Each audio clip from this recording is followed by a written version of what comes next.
दुनिया की तारीख पर नजर दौड़ाएं तो पता चलता है कि हर सच्चा दानिश्वर, लिखारी, सहाफी और नाकिद जिसने बागियाना रविश अपनाते हुए अपने दौर के मुरव्विजा दकियानूसी निजाम और इसके पसे पर्दा किरदारों का चेहरा बेनकाब करने की कोशिश की, उसे जवाब में हर तरह की मुखालिफत, मुश्किलात और फतवों का सामना करना पड़ा।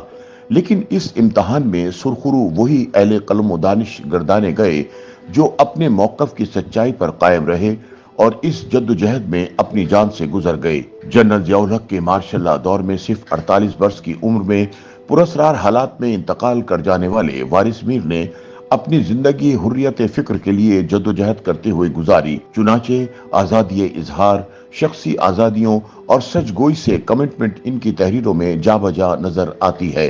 वारिस मीर का मौकफ था कि किसी भी कौम की तरक्की और तनज़्ज़ुली में इसके अहले फिक्र और दानिश का किरदार बुनियादी अहमियत का हामिल होता है। उनकी तहरीरों में कारी को मुसलसल हुर्रियत फिक्र के अलम बरदारों से मिलने का मौका मिलेगा। बुनियादी वजह यह है कि वो खुद भी हुर्रियत फिक्र के राही थे और फिक्र और सोच पर पहरे बर्दाश्त करने को तैयार नहीं थे। हुर्रियत फिक्र से मुतालिक उनकी तहरीरों में उन दानिश्वरों की जद्दोजहद के किस्से पढ़ने को मिलते हैं जिन्होंने अपने ज़हनों और ज़मीर पर लगाए गए रियासती पहरे कबूल करने से इनकार कर दिया, हालांकि इन्हें इस अमल की भारी कीमत अदा करना पड़ी। ये वो दानिश्वर थे जिन्होंने अपने अपने अहद के जाबिर हाकिम के खिलाफ फिक्र, शऊर और अज़्म हिम्मत की तलवार से जंग लड़ी और ज़मीर की शमा को एक हाथ से दूसरे हाथ में थमाने का फरीज़ा सर अंजाम देते रहे। प्रोफेसर वारिस मीर खुद भी ऐसे ही एक मोतबर दानिश्वर थे जिन्होंने लाग और बेलाग सहाफत की आबियारी खूने दिल से की और इसे एक नई जहत अता की। आज कई दिहाइयों बाद भी वारिस मीर की तहरीरों का जायजा लिया जाए तो इनमें हमेशगी का अंसर नुमाया नजर आता है और वो आज भी ताज़ा महसूस होती हैं।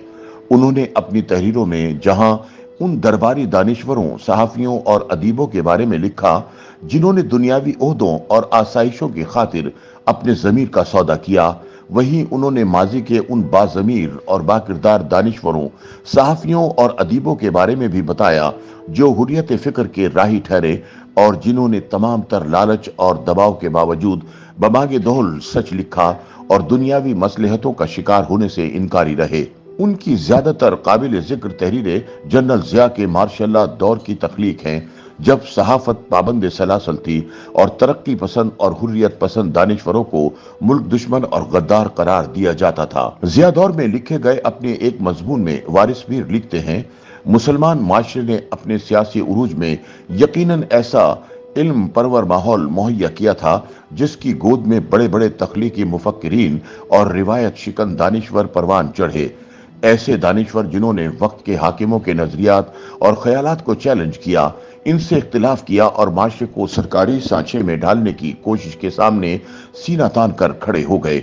उन्होंने सच्चाई के साथ कमिटमेंट की खातिर स्टेट मशीनरी के जुल्म सितम बर्दाश्त किए, लेकिन इख्तिदार की मसलहतों से मुज़य्यन आहनी टोपी अपने सर पर पहनने से इनकार कर दिया। अपनी एक और तहरीर में जदीद उलूम के मुखालिफ रिज्जत पसंद जहादी मुल्लाओं पर तनकीद करते हुए वारिस मीर लिखते हैं, मैं इन उलमा से इत्तफाक नहीं करता जो कुरान पाक की आयात में साइंसी फार्मूले तलाश करते फिरते हैं, बजाय इसके कि साइंसी फिक्र और सोच अपनाएं और जिंदगी की सच्चाइयां तलाश करें। इकबाल का दावा है कि जो मजहब जदीद अहद के साइंसी मजाके तबाह की कोख से जन्म लेने वाले मसाइल की तशक्की नहीं कर सकता और वहदत इंसानियत के तसव्वुर की परवरिश नहीं कर सकता, वो मजहब फिर आखिर खत्म होकर रह जाए। उनका यकीन था कि इस्लाम असले हाजिर के तकाजों की आंखों में आंखें डालकर न सिर्फ जिंदा रह सकता है बल्कि मुस्तकबिल का इंसान इस मजहब की आफाकी तालीमात में एक ऐसा जदीद और इनकलाबी माशरती निजाम तलाश कर सकता है जिसका मकसद जात पात, मर्तबा और दर्जा, रंग और नस्ल के तमाम इम्तियाजात को मिटा देना है। वारिस मीर मुसलमानों में पाई जाने वाली बेजा तकलीद, रुजत पसंदी और फिरका परस्ती के रुझानात के नाकिद थे और इस बात के कायल थे कि मुसलमानों को माजी के हवाले से जज्बातियत और रूमानियत से निकलकर खुद तनकीदी की नज़र पैदा करनी चाहिए ताकि माजी की कोताहियों से सबक हासिल करते हुए हाल और मुस्तकबिल को बेहतर बनाया जा सके। वो इख्तिलाफ राय को बुरा नहीं जानते थे, इससे सोच के नए दर खुलते हैं।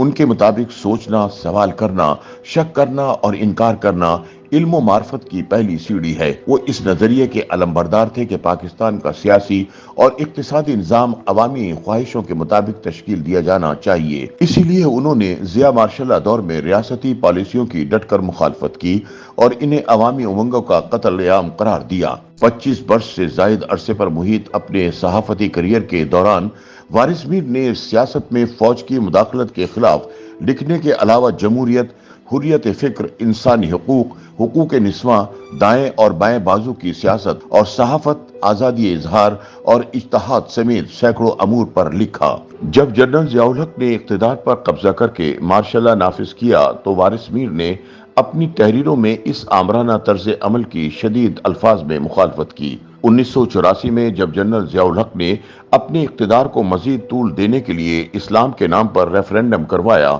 اور 1985 میں غیر جماعتی الیکشن کروائے تو وارث میر نے ان دونوں اقدامات کی مخالفت میں بھی پوری طاقت سے اپنا قلم استعمال کیا۔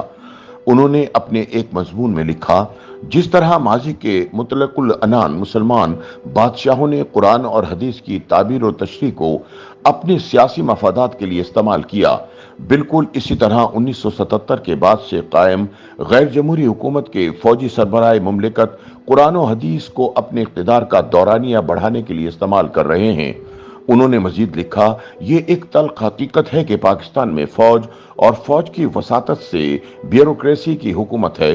جو حکومت فوج کی گردن پر سوار ہو کر قائم ہوتی ہے، اسے مارشل لا کا شیر نیچے اترنے کی مہلت نہیں دیتا۔ آج حکمرانی کے جھولے لینے والے فوج کے شیر ہی پر سوار ہیں اور نیچے اترنے کے لیے تب تک تیار نہیں جب تک عوام اس شیر کو بھی شریک اقتدار کرنے کی ضمانت دے کر اس کی جان کو محفوظ نہیں کر لیتے۔ اپنے ایک اور مضمون میں وارث میر نے لکھا، میرا یہ یقین ہے کہ اس جامد نظام کی تبدیلی تک جس میں فکر اور سوچ محبوس ہو اور اظہار پابند، انسانیت کی فلاح سے وابستہ کوئی بھی مسئلہ قابل حل نہیں۔ زندگی متحرک اور ارتقا پذیر ہے۔ جو قوتیں اس ارتقا میں معاون ثابت ہوتی ہیں ترقی پسند ہیں، اور جو اس عمل کے راستے میں رکاوٹ بنتی ہیں وہ رجت پسند ہیں۔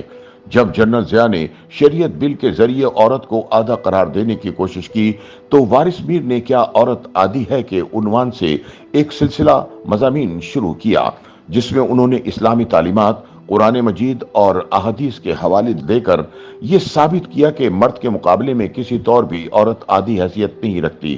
وارث میر نے اس حوالے سے جو بھی لکھا مکمل تحقیق اور دلائل کی بنیاد پر لکھا، جس کو رد کرنا ملا ملٹری اتحاد کے بس کا روگ نہیں تھا۔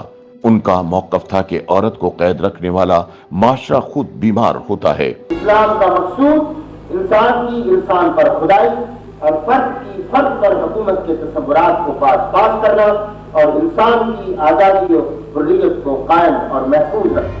حریت فکر کے پر خطر سفر میں وارث میر کو ہر طرح کی مشکلات، دباؤ اور دھمکیوں کا سامنا بھی کرنا پڑا، لیکن وہ پرعزم رہے، کیونکہ حق اور سچ گوئی کی جنگ میں پیچھے ہٹنا ان کا شیوا نہیں تھا۔ ان کا کہنا تھا کہ میں ظالم کو ظالم نہ کہنے کو گناہ کے مترادف سمجھتا ہوں۔ ضیاء دور میں تمام تر دھمکیوں اور دباؤ کے باوجود وارث میر کے قلم کی کاٹ بڑھتی ہی چلی گئی۔ وہ جس راستے پر سفر کر رہے تھے وہ پرخار اور دشوار تھا، لیکن وہ اس پر گامزن رہے چونکہ وہ جانتے تھے کہ یہ سچائی کا راستہ تھا۔ وارث میر 9 جولائی 1987 کو پراسرار حالات میں صرف 48 برس کی عمر میں اچانک انتقال کر گئے، لیکن جسمانی طور پر اس جہان فانی سے گزر جانے کے باوجود وارث میر اپنی تحریروں کی بدولت آج بھی زندہ و جاوید ہیں۔ YouTube پر گوگلی نیوز دیکھنے کے لیے youtube.com کی سرچ بار میں googly news T V type کریں۔ گوگلی نیوز کے پیج پر سرخ رنگ کے سبسکرپشن والے بٹن پر کلک کرنا نہ بھولیے۔ YouTube پیج پر اپلوڈ ہونے والی ویڈیوز سے باخبر رہنے کے لیے بیل آئیکن پر کلک کیجیے۔ آپ کو ہر نئی ویڈیو کے بارے میں نوٹیفیکیشن موصول ہو جائے گا۔